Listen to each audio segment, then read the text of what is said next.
células claras. Aunque hoy en día se estén diseñando y aplicando tratamientos terapéuticos basados en la combinación de inhibidores de tirosina quinasa e inmunoterapia, hasta el momento no se ha informado de un impacto importante en la mortalidad. Esta proteína es una bomba de flujo que transporta múltiples sustancias, tanto endógenas como exógenas.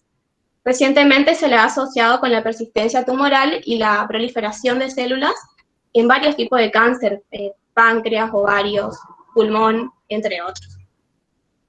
El equipo de investigación al cual pertenece el disertante demostró por primera vez que esta proteína se sobreexpresa en tumores de carcinoma renal de células claras en comparación con tejidos renales controles. Además, utilizando diversos modelos in vitro de cultivos celulares, observaron que la inhibición farmacológica de esta proteína produciría un desequilibrio en el metabolismo del AMP cíclico, induciendo, detención del ciclo celular, cambios en la composición de lípidos, aumento de gotas lipídicas, citoplasmáticas y finalmente el proceso de apoptosis. Entonces, estos datos proporcionan pruebas sólidas para la evaluación futura de la proteína de resistencia a múltiples fármacos de tipo 4 como una posible diana terapéutica en carcinoma renal de células claras. Bueno, la siguiente disertación va a estar a cargo del bioquímico Melana Colavita Juan Pablo, graduado de la Facultad de Ciencias Exactas, Naturales y Agrimensura de la Universidad Nacional del Nordeste, jefe de trabajos prácticos en la Cátedra de Inmunología Clínica de la Facultad de Ciencias Exactas de la UNE, docente de la Cruz Roja, director y codirector de alumnos pasantes de pregrado en el área de Biología Molecular y Cultivo Celular en la Facultad de Medicina de la UNE, becario doctoral de CONICET en la UNE, y director y codirector de tesinas de alumno de Bioquímica. Así que le damos la bienvenida, profesor, y un placer tenerlo con nosotros. Le cedo la palabra. ¿Qué tal? Buenas. ¿Se escucha? Sí, se escucha. ¿Se escucha? Perfecto. Gracias, Mariana. Bueno, antes que nada, muy buenas tardes a todos. Sí, por un minuto, todavía es buenos días en realidad. Pero bueno, voy a presentar.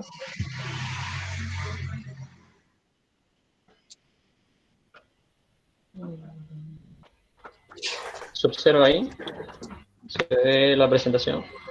Sí, profe, está presentando. Perfecto. Bueno, muy buenas tardes a todos, como les decía. Ahí, Mariana básicamente ya les comentó. Yo soy Juan Pablo Melana Colavita, y bioquímico. Y bueno, antes que nada quiero agradecerles a todos los presentes. ¿Sí? Ya hoy sábado a esta hora deberían básicamente estar cansados. Y bueno, agradecer a la SOCEP por tener la cordialidad de invitarme a dar esta charla en las jornadas. ¿Sí? Bueno, cuando básicamente me invitaron a dar alguna charla para la SOCEP, les pregunté, si les sería interesante comentarles algo sobre una publicación que hemos tenido reciente con el grupo de investigación al cual pertenezco, que es el LIVIM. Y bueno, de eso básicamente trata, como ya les hizo un resumen Mariana, ¿sí? Bueno, ¿qué es básicamente en principio el LIVIM? Es el Laboratorio de Investigaciones Bioquímicas de la Facultad de Medicina. Como ven, es un laboratorio que es parte del Instituto de Química Básica y Aplicada del Nordeste, conocido como IQIBANEA, que tiene su sede en Pacena. Y es un instituto de doble dependencia, UNE con CONICET, tenemos investigadores de la UTN. Sin extenderme más, ¿se ve bien la presentación, Diana? Perdón, porque yo no sé si... Sí, profe, se ve bien. Bien, como les decía, el título, un poco largo, ¿no? Pero trata de resumir un poco el trabajo que lo venimos llevando a cabo hace aproximadamente 4 años y este año pudimos terminarlo y publicarlo. ¿Sí? Como lo dijo, la proteína se denomina la proteína resistencia a múltiples fármacos de tipo 4, conocido como MRP4, ¿sí? Ahora en adelante los vamos a llamar así, lo vamos a abreviar de esa manera. Se sobreexpresa en el carcinoma renal de células claras, ¿sí? Un subtipo o una de las clasificaciones de lo que es el carcinoma renal, y es esencial justamente esta proteína para regular la proliferación celular, ¿sí? Celular y principalmente células tumorales. Bien, como sé que hay gente de todos los años, de primero, segundo, tercero, cuarto año, quinto año, de bioquímica y probablemente también de otras carreras, para que se entienda, vamos a hacer una breve introducción así rápida, como también lo comentó Mariana, ¿sí? El cáncer renal básicamente es el cáncer de tipo urológico más letal y representa aproximadamente el 2% de todos los carcinomas. Y dentro de lo que es el carcinoma renal, existen diferentes formas de clasificarlo. Una forma de llevarla a cabo, de clasificarla, es en cuanto a la morfología y el aspecto que presentan. Y ahí tenemos uno de los cánceres de tipo renal más prevalente, que es el carcinoma renal de células claras, ¿sí? Que abarca más o menos el 75-80% del total. Se denomina básicamente de células claras por el gran contenido de hidratos de carbono, pero principalmente de lípidos que presentan estos tumores. Si ustedes tienen alguna vez la oportunidad de observar un tumor, ¿sí? Un tumor renal, van a ver el gran contenido lipídico que presenta de manera macroscópica, ¿sí? Y recuerden básicamente, o sea, se denomina células claras por el gran contenido lipídico. Recuerden eso para algunas diapositivas que vienen más adelante. Bien, este cáncer renal básicamente tiene algunas características, como por ejemplo son resistentes a la radioterapia, y bueno, actualmente se lo trata con quimioterapia y también se han combinado algunas inmunoterapias, como bien lo decía hoy Mariana en el resumen. Básicamente la tasa de mortalidad no ha cambiado mucho, no se ha visto modificada hasta hoy día. Bien, por otro lado tenemos, como cambiando de tema, una proteína, ¿sí? que es básicamente conocida como MRP4. Esta proteína es una bomba, es un transportador activo de membrana que básicamente lo que hace es transportar a través de la energía generada por la hidrólisis de ATP, transporta diferentes sustratos o metabolitos desde el espacio intracelular al espacio extracelular. Y estos metabolitos son tanto metabolitos de tipo endógenos como metabolitos exógenos, ¿sí? Endógenos tenemos, por ejemplo, uratos, prostaglandinas, leucotrienos, un montón de componentes, y básicamente se dice que actúa como un detoxificante celular, porque todo aquello que le puede servir, pero también aquello que no le sirve, lo elimina básicamente de la célula. Y algunos metabolitos exógenos son medicamentos, por ejemplo, algunos antihipertensivos, ¿sí? El AZT utilizado, por ejemplo, para el tratamiento del HIV. Acá en pacientes HIV se ha estudiado mucho esta proteína, justamente por la resistencia a dicho tratamiento. Y bueno, y también entre ellos tratamientos tipo quimioterapéuticos, ¿sí? Entonces, las drogas que se utilizan para tratar este tipo de cáncer básicamente son bombeadas de manera rápida por esta proteína del espacio intra al espacio extracelular, no dándole tiempo de esa manera a que cumpla su función. Entonces podríamos pensar, y bueno, entonces, si bloqueamos la proteína, listo, problema solucionado. No, obviamente que no. Sabemos que el cáncer es un mundo diferente y tiene múltiples escapatorias, y además si bloqueamos esta proteína y la bloqueamos al 100%, como decíamos, una proteína transportadora detoxificante, tendríamos la muerte de la célula, no solamente tumoral, sino también de la célula normal, por otros factores, ¿sí?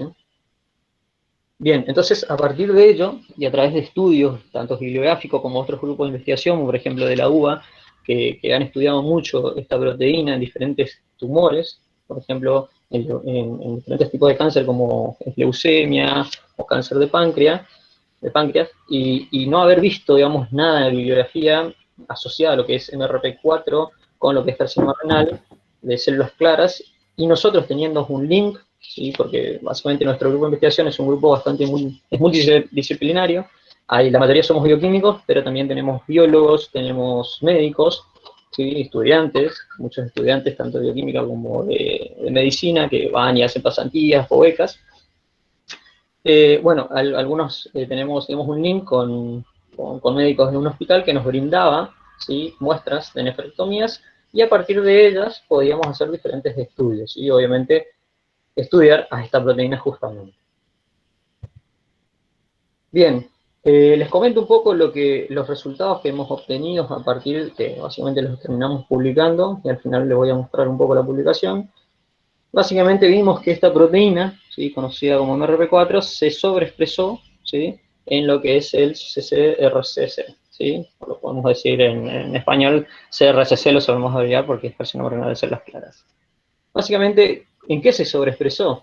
Primero lo que hicimos es básicamente un análisis de biología molecular. Hicimos una qPCR para ver la expresión del mensajero, del ARN mensajero de esta proteína, y van a ver aquí, ¿sí? En en el eje de las abscisas, que tenemos normal, core y periferia. ¿Qué hace referencia a esto? Core hace referencia al centro del tumor, es un estudio donde dividimos en dos partes el tumor. El core es el centro del tumor y la periferia, obviamente, la zona periférica de desarrollo, teniendo en cuenta, digamos, que es una proliferación de tipo radial, ¿sí? Y normal me van a decir, ¿y de dónde sacaron muestras normales? ¿Sí? Van a pensar, ¿quién le sacaron a un paciente un riñón normal? No, eso sería una locura. Básicamente es una muestra distal obtenida de ese mismo tumor, ¿sí? Considerado normal. Y bueno, ¿qué es lo que vimos? Básicamente vimos, si bien hay unas desviaciones importantes, ¿sí? Los análisis estadísticos mostraron diferencias significativas, principalmente en el centro del tumor, ¿sí? De la expresión del mensajero de MRP4 en el centro del tumor con respecto a la muestra considerada normal, ¿sí? En la periferia, bueno, había también algo de diferencia, ¿sí? Con una estrella.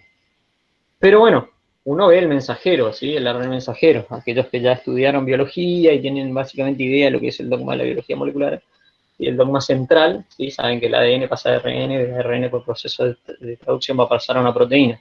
Pero puede ser que algún proceso haga que este ARN mensajero no se traduzca a proteína, ¿sí? Y de balde sería estudiar esto si la proteína no existe, ¿sí? Entonces es importante estudiar a la proteína y lo estudiamos por metodología de Monster-Blot, haciendo lo mismo, ¿sí? Normal, core y periferia, y allí vimos una sobreexpresión también a nivel proteica de la proteína ya, de MRP4, a nivel central en el centro del tumor, ¿sí? Es lo que ven, esto sería una gráfica representativa de uno de los pacientes, ¿sí? Justamente más representativos los resultados, y a la derecha podrán observar lo que es la relación de densitometría de MRP4 sobre la beta-actina como gen de referencia, donde mostramos o se observó, ¿sí? Una diferencia significativa de la expresión proteica, tanto en el centro del tumor y en la periferia, con respecto a lo que es la porción normal.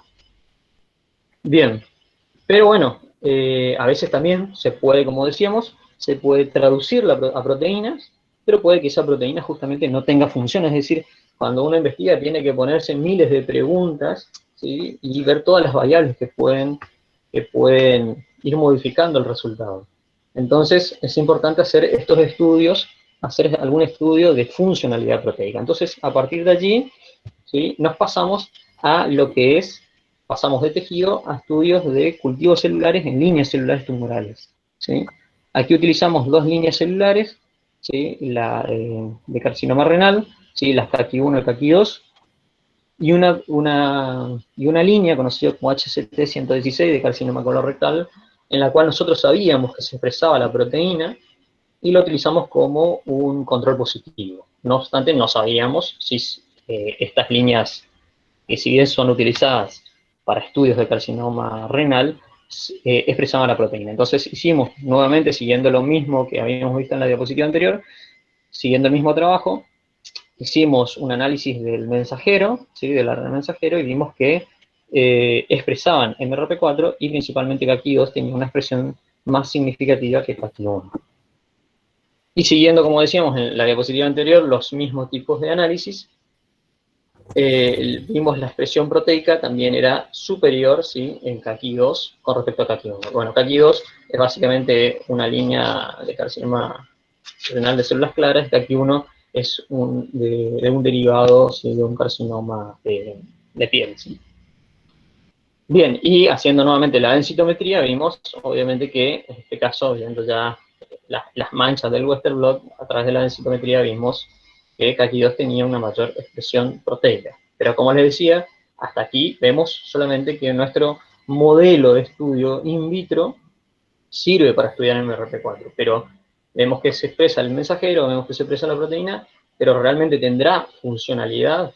Y bueno, para estudiar la funcionalidad o la actividad de dicha proteína, utilizamos un sustrato que es bombeado, ¿sí? Por la proteína, y que esto no le había comentado justamente por esta razón. Uno de los sustratos endógenos, como yo les había comentado, entre uratos, prostaglandinas, leucotrienos, el sustrato endógeno más importante que bombea esta proteína es el AMP cíclico, ¿sí?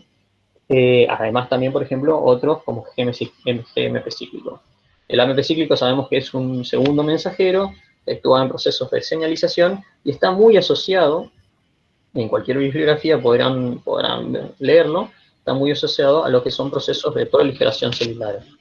Entonces lo que hicimos es básicamente pensar que si esta proteína trabaja o cumple la función de sacar AMP cíclico de la célula, podríamos, ¿sí?, ver si realmente es funcional a través de algún proceso de estudio del AMP cíclico. Entonces utilizamos dos drogas, ¿sí? Una es la forscolina.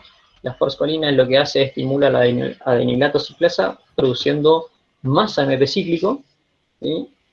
Y el IBMX es un inhibidor de la fosfodiesterasa. La fosfodiesterasa es una enzima que degrada el AMP cíclico. Entonces, si usamos este inhibidor y usamos este estimulante, vamos a tener mucho más AMP cíclico a nivel, digamos, producido por la célula.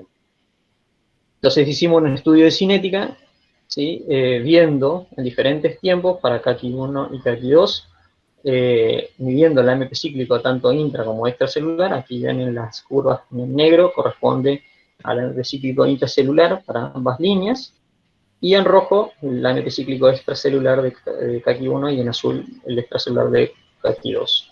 Lo que se hace básicamente es medir el área bajo la curva y hacer una relación del área bajo la curva de cada una de estas curvas justamente, y hacer una relación AMP cíclico extra, ¿sí?, como lo ven aquí en la gráfica, bien a la derecha, AMP cíclico extra versus AMP cíclico intracelular, ¿sí?, para ver, digamos, quién está bombeando o sacando más AMP cíclico, ¿sí? Y a partir de esto obtenemos los resultados donde CACI2 mostró mayor relación, ¿sí?, de las áreas bajo la curva del extracelular respecto al intracelular. ¿Esto qué nos está demostrando? Nos está demostrando que nuestro modelo de estudio, con esta línea celular tumoral, ¿sí?, muestra mayor actividad de MRP4 con respecto a esta otra, ¿sí? Pero bueno, eso podríamos pensarlo porque básicamente en la diapositiva anterior vimos que expresaba más MRP4, entonces es obvio que, bueno, va a tener mayor actividad. Pero a ver, hay que ver si, más allá de eso, también la proteína en sí no tiene mayor actividad. Entonces, a partir de eso, utilizamos inhibidores de la misma proteína, siguiendo el mismo modelo anterior, usando forscolina y IBMX. Utilizamos dos inhibidores, estudiamos ambas líneas con dos inhibidores. Uno es MK571, otro es el Probenecid. Ambos son inhibidores selectivos de esta proteína. Y fuimos viendo, por ejemplo, en este caso, por ejemplo, esto es CACI1, esto es CACI2. Tenemos el estudio del AMP cíclico intra y extracelular, y lo que pueden ver aquí es, por ejemplo, en este caso, esta gráfica le muestra el área bajo la curva del AMP cíclico intracelular, control, es decir, sin el agregado de nada, ¿sí? O sea, sin el agregado de ningún inhibidor más que el agregado de forscolina e IBMX. Y en este otro caso, por ejemplo, le agregamos MK, Probenecid, y no hubo cambios, es decir, NS es no significativo, no hubo cambios significativos. En la producción, digamos, no hubo cambios en el AMP cíclico intracelular. No obstante, vemos que hay una caída, ¿sí?, significativa con MK y Probenecid en el extracelular, lo cual podría estar demostrando, sí, que estos inhibidores están funcionando, ¿sí?, y de esa manera no, digamos, no está saliendo, al inhibidor MRP4 no está saliendo AMP cíclico, ¿sí?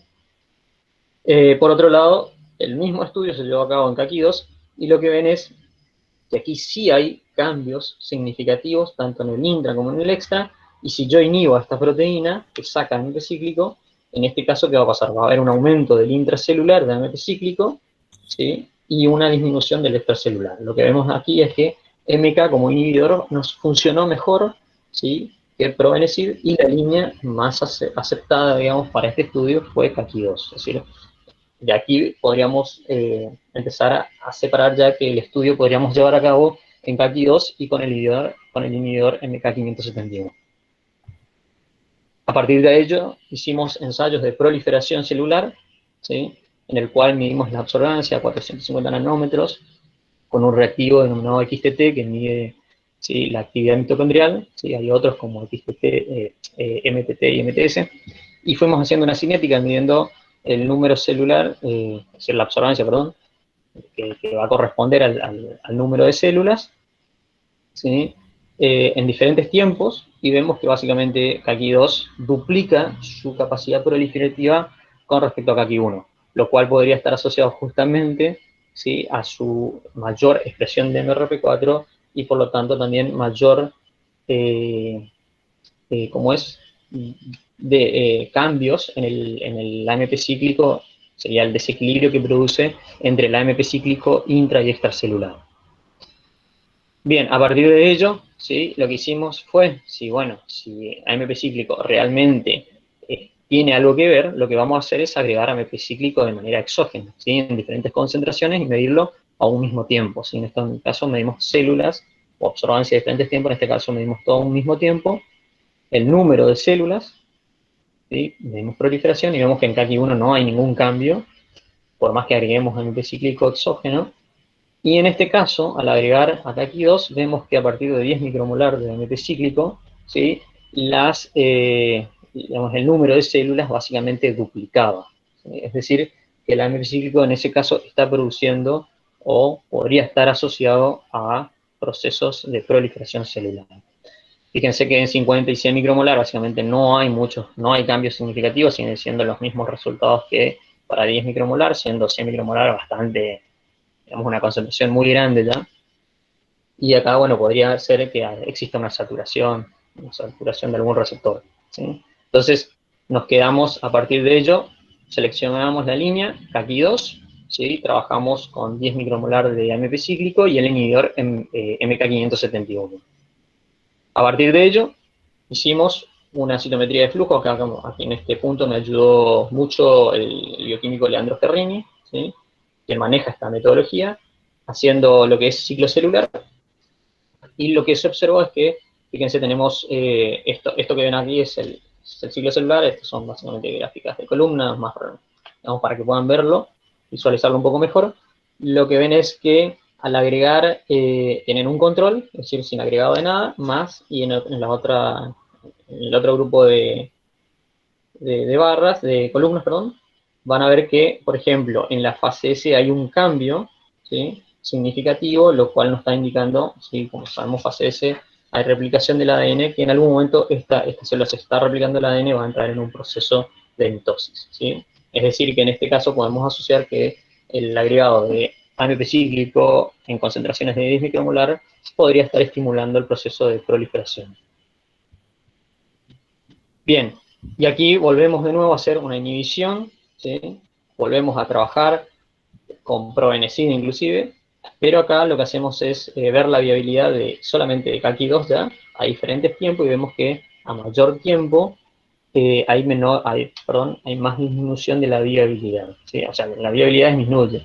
Por otro lado, vimos que si agregamos AMP cíclico proliferan, acá agregamos un inhibidor de MRP4, la viabilidad disminuye, ¿sí? Es decir que básicamente a partir de este punto podemos decir si MRP4 y AMP cíclico juegan un rol importante en la proliferación de estas células tumorales. Bien, y este otro ciclo celular nos muestra, por ejemplo, tenemos un control, ¿sí?, y ahora hicimos básicamente el ciclo celular, en lugar de ver proliferación, queríamos ver qué pasaba al inhibir con MK571 en una concentración de 25 micromolar, y lo que ven es que hay un aumento significativo de la fase sub G0, lo cual podría estar indicando un arresto celular, ¿sí?, que posteriormente podría terminar en una apoptosis.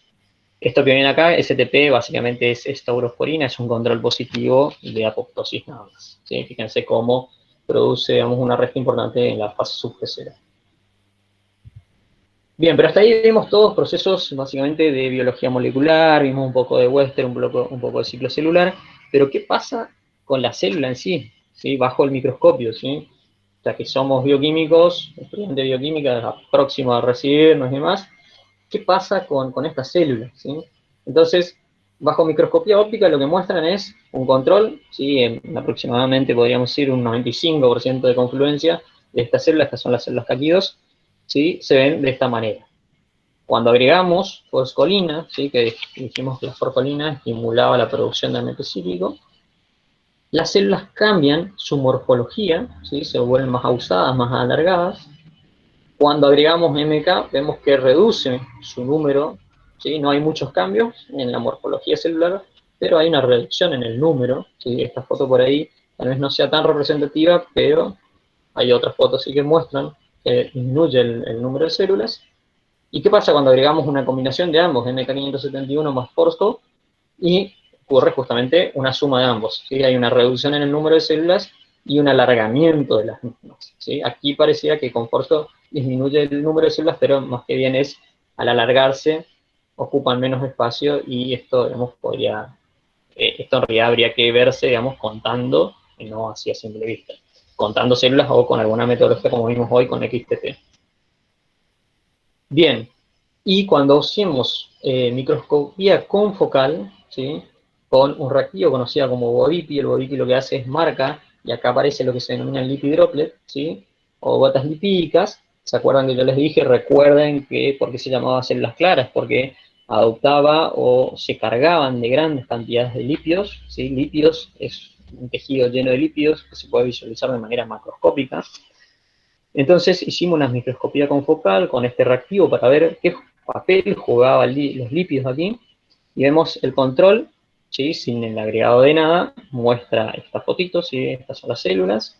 Esto es un control positivo con ácido oleico, 30 micromolar, ¿sí? Ven cómo, digamos, cómo se carga la célula de las gotas lipídicas, y esta es nuestras células, ¿sí? Al agregar el inhibidor MK571 y la Forsco, ¿sí? Ven cómo se está cargando de gotas lipídicas con respecto a lo que es el control. Estas gotas lipídicas aparecen, ¿sí? Pueden aparecer, la bibliografía muestra que pueden aparecer en procesos justamente de proliferación o también de estrés celular, ¿sí? Lo cual puede estar mostrando, digamos, que estas células están por entrar en apoptosis. Entonces, viendo que había algún cambio en los lípidos, nos propusimos hacer una espectrometría de masa, ¿sí? Para ver los cambios en el perfil lipídico. En los grupos de fosfolípidos no vimos ningún cambio cuando agregamos estos reactivos, ¿sí? Fosfolina, MK571 digamos, la mezcla Forjo más MK. Pero fíjense que para los lípidos que corresponden a triacilglicéridos y ésteres de colesterol, ¿sí? Eh, los ácidos grasos saturados, como son el ácido palmítico y el ácido esteárico, ¿sí? Muestran un aumento significativo con respecto a los otros, digamos, a los otros tratamientos por sí solos o al control. Es decir, que cuando agregamos este inhibidor MK571 junto con Aforco, nos está produciendo un aumento de los ácidos grasos saturados. Y justamente los ácidos grasos saturados están asociados generalmente a procesos de apoptosis, y los ácidos grasos insaturados, en las bibliografías van a ver que están muy asociados, cuando aumentan los ácidos grasos insaturados, a procesos de proliferación celular, justamente porque la célula para proliferar va a requerir de ácidos grasos insaturados, como son el ácido palmitoleico o el ácido oleico, que son derivados efectivamente del ácido palmítico y esteárico, y, digamos, y necesita de eso como ya sea fuente energética o para formación de membrana o como sustratos de señalización. Bien, y por último, para mostrarle y no aburrirlos, ¿sí? Lo que hicimos es, básicamente, si ustedes ven en la bibliografía, la mayoría de los tumores, ¿sí? Demuestran un ambiente o un microambiente de tipo hipóxico, ¿sí?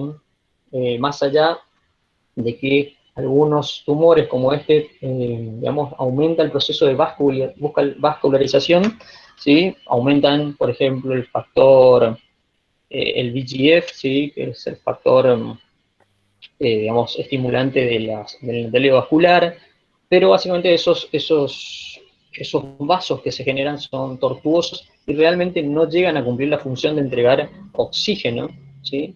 Y más allá de eso, en presencia de oxígeno, ¿sí? Estas células tumorales proliferan básicamente en un ambiente hipóxico, ¿sí? Hay todo como una especie de contradicción, pero son teorías, digamos, muy bien establecidas. Entonces, si los tumores básicamente se desarrollan en microambientes hipóxicos, nosotros intentamos simular ese microambiente hipóxico utilizando un reactivo que es el cloruro de cobalto. El cloruro de cobalto lo que hace es estabiliza un factor que es el factor inducible por hipoxia, conocido como HIF. En este caso, nosotros medimos HIF2 alfa, también tenemos el HIF1, y medimos por biología molecular el mensajero, y vimos que cuando agregamos mayor concentración de cloruro de cobalto hasta 300 micromolar, ¿sí?, se produce un aumento de este factor, ¿sí? Y este factor siempre aumenta en procesos, digamos, en casos de hipoxia. Entonces, esto nos está demostrando, digamos, que nuestro modelo de microambiente hipóxico con cloruro de cobalto funciona. Entonces, ¿qué hacemos? A estas mismas células que le agregamos estas concentraciones, ahora vamos a medir el mensajero, ¿sí?, por qPCR de MRP4. Y lo que vimos justamente es que a mayor concentración, principalmente entre 200, sobre todo en 300 micromolar, la proteína de resistencia múltiple tipo 4 se sobreexpresa de manera muy significativa.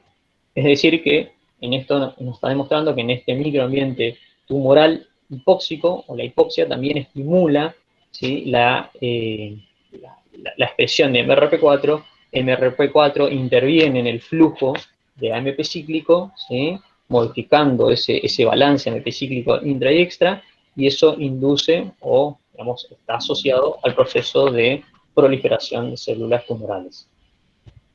Bueno, básicamente esto es una gráfica que corresponde a nuestro graphical abstract del artículo que se publicó, donde tenemos aquí esto que ven acá, esta pelota, es básicamente lo que sería un tumor, el centro del tumor, que es el core, donde tenemos mayor condición hipóxica justamente, y mayor expresión de MRP4.